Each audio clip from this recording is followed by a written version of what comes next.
Comme d'habitude, pour améliorer votre français, pour apprendre le français conversationnel, pour mes élèves et pour les nouveaux apprenants, je vais lire un article et aujourd'hui, le sujet c'est Netflix. On commence sans plus tarder.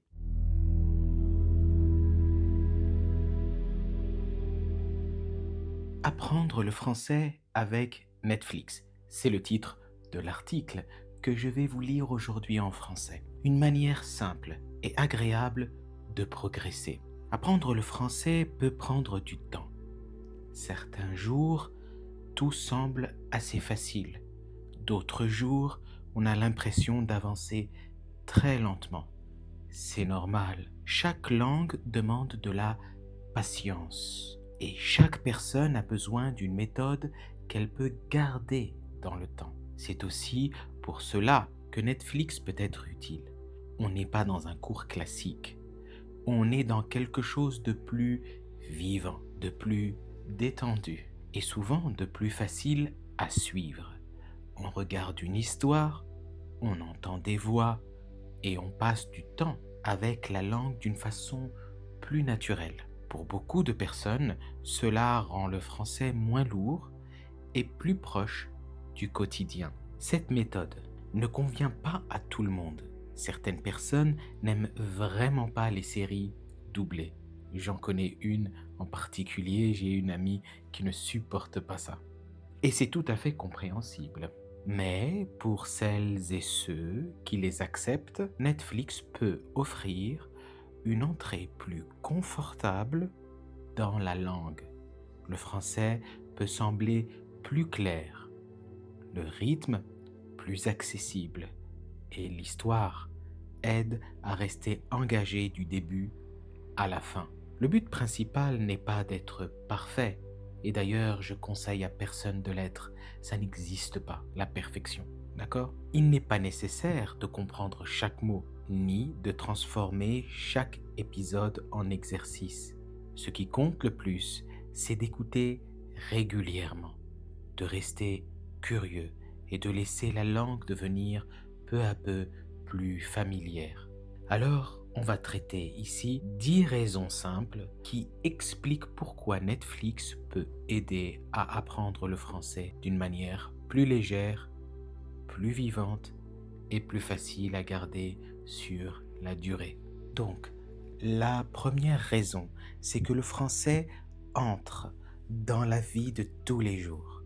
L'une des choses les plus difficiles quand on apprend une langue, c'est de rester en contact avec elle. Si le français n'apparaît qu'une fois de temps en temps, les progrès semblent souvent très lents. Une langue a besoin de revenir souvent avant de devenir familière. Netflix peut aider de façon très concrète. Un petit épisode le soir, un morceau de film le week-end ou même une seule scène pendant une pause peuvent déjà donner une place au français dans la journée. Il commence à faire partie d'une routine normale. Et ce changement compte beaucoup. Quand une langue entre dans les moments calmes, dans les habitudes et dans les temps de repos, elle semble souvent moins scolaire et plus vivante. Et j'ai toujours conseillé ça à mes élèves. Attention, si vous faites juste un cours avec votre tuteur préféré une fois par semaine, je ne pense pas que cela soit suffisant. Il faut absolument rajouter du français dans votre quotidien de manière subtile et de manière, j'insiste là-dessus, ludique. Surtout pour ceux qui ne sont pas dans un pays francophone. Deuxième raison, les séries doublées peuvent faciliter particulièrement au début. Beaucoup de gens pensent qu'il faut commencer directement par des films français ou des séries françaises en version originale. Parfois, cela fonctionne très bien, mais parfois aussi, c'est simplement trop difficile au début. Une série doublée peut alors offrir une première étape plus douce. La diction est souvent plus nette et l'histoire peut déjà être connue. Cela veut dire que l'on ne lutte pas en même temps contre la langue ou contre l'intrigue. Cette petite différence peut changer beaucoup de choses. Au lieu de se sentir perdu après quelques minutes, on peut rester dans l'histoire et continuer à écouter. Et quand l'expérience semble plus simple, on a souvent beaucoup plus envie de revenir le lendemain. De toutes les façons, petite parenthèse, moi personnellement, je ne conseille pas les films ou les séries 100% françaises. Pourquoi? Parce que le cinéma français n'est pas le cinéma qui brille le plus dans le monde. Il y a quelques pépites, quelques films ou quelques séries intéressantes, mais de manière générale, ce ne sont pas les meilleurs. Alors, je vous conseille vraiment de commencer à vous habituer aux doublures si vous voulez adopter le français avec Netflix. Troisième raison, l'intérêt compte plus que la théorie. Une série utile n'est pas toujours la meilleure série pour apprendre. Une série que l'on aime vraiment est souvent un bien meilleur choix.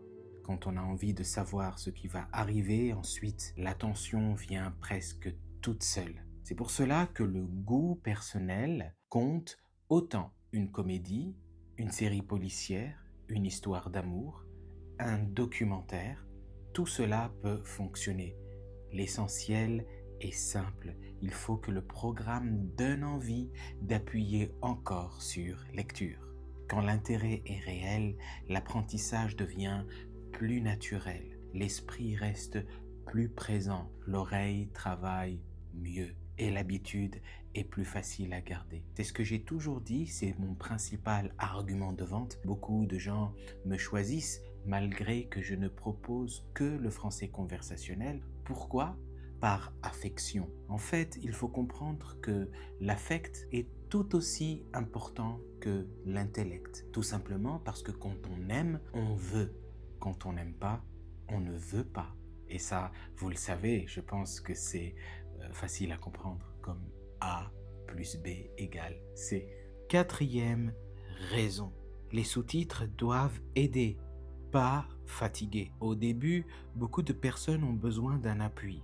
C'est normal, il n'y a rien de gênant à cela. Les sous-titres peuvent rendre l'expérience plus facile et moins fatigante, surtout dans les premières étapes.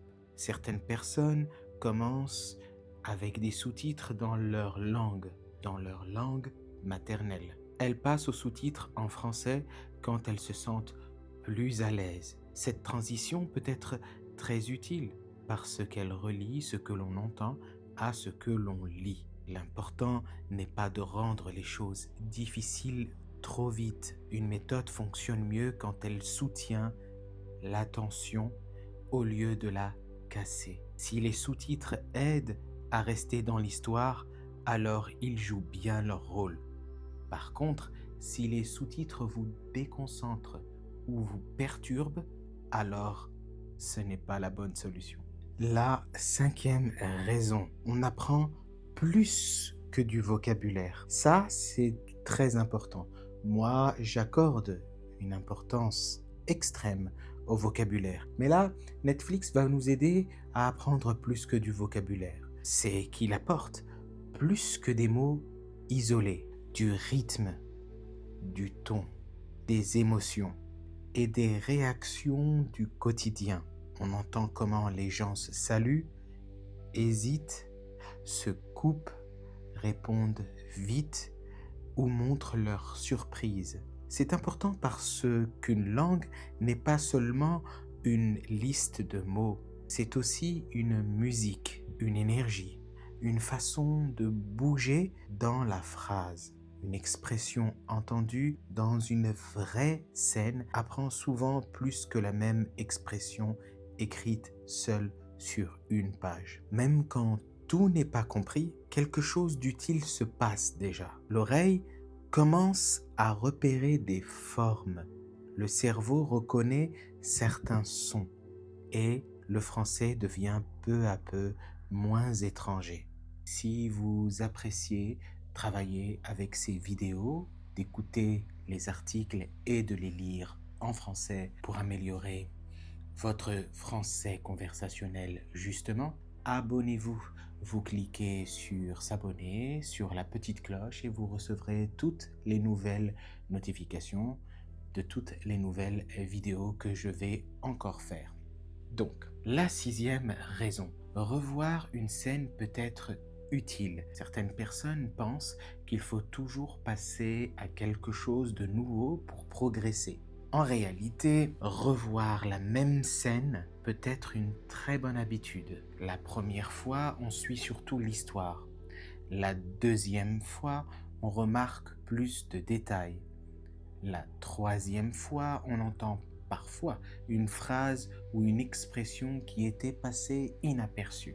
Ce n'est donc pas du temps perdu, c'est souvent à ce moment-là que l'apprentissage devient plus profond.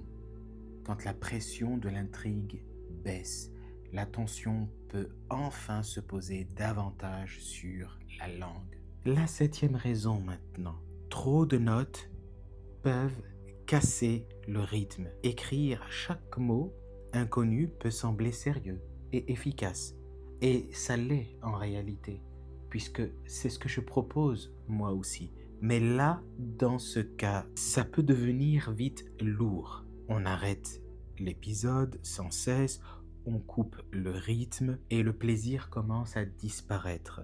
Une approche plus légère fonctionne souvent mieux. Au lieu de tout noter, on peut choisir une expression, une phrase utile ou un mot qui revient plusieurs fois. Cela suffit souvent pour garder une part active dans l'apprentissage. De cette façon, le contenu reste vivant. On continue à suivre l'histoire tout en gardant quelques repères utiles pour plus tard.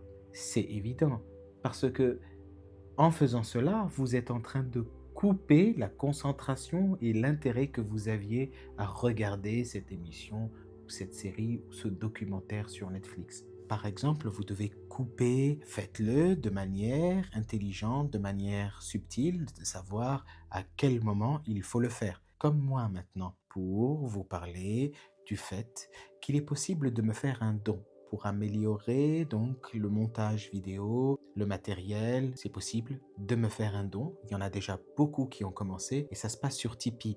T-I-P-E-E-E.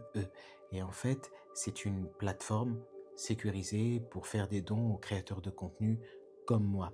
Vous avez le lien dans la description de cette vidéo. La huitième raison. Les petites séances peuvent faire beaucoup. On imagine parfois que pour progresser vraiment, il faut faire de longues séances. Ce n'est pas toujours vrai. Une courte séance répétée régulièrement peut être plus utile qu'un grand effort difficile à tenir. Un petit épisode plusieurs fois par semaine peut construire une habitude solide. Ce qui compte le plus, ce n'est pas l'intensité à chaque fois, mais la continuité. Netflix s'adapte bien à ce rythme-là. On peut l'utiliser en petites portions et c'est justement ce qui rend la méthode plus facile à garder. Je ne peux qu'encourager au maximum de voir les choses de cette manière. Des personnes parfois pensent être très motivées, commencent à faire de très longues séances. Erreur monumentale et je vais vous dire pourquoi. C'est comme le sport. Si vous pensez faire 1 heure, 2 heures par jour tous les jours, eh ben vous allez vous épuiser. D'accord? Et même si vous aimiez l'activité, vous risquez de vous en lasser. Tandis que si vous faites des toutes petites portions, 5-10 minutes de chaque chose, tous les jours, c'est beaucoup plus acceptable. Et vous pouvez y penser sur le long terme, voire même le très long terme. La neuvième raison maintenant. Le plaisir peut sembler secondaire, mais en réalité, on apprend souvent mieux quand l'expérience est agréable, simple et accueillante. Avec Netflix, on ne fait pas seulement un exercice, on suit une histoire, on réagit à des personnages, on se demande ce qui va arriver. Ensuite, ce lien émotionnel rend souvent la langue plus vivante. Le plaisir ne remplace pas l'effort, mais il rend souvent l'effort plus facile à répéter. Et dans l'apprentissage d'une langue, la répétition est l'un des éléments les plus puissant. Si vous souhaitez améliorer votre français conversationnel, je suis toujours disponible avec le lien qui se trouve dans la description de cette vidéo. C'est le lien Calendly pour prendre rendez-vous avec moi directement pour commencer à pratiquer et améliorer votre français conversationnel. Je prends la plupart du temps les niveaux intermédiaires. Donc si vous trouvez de la place, n'hésitez pas à réserver avec le lien qui se trouve dans la description de cette vidéo.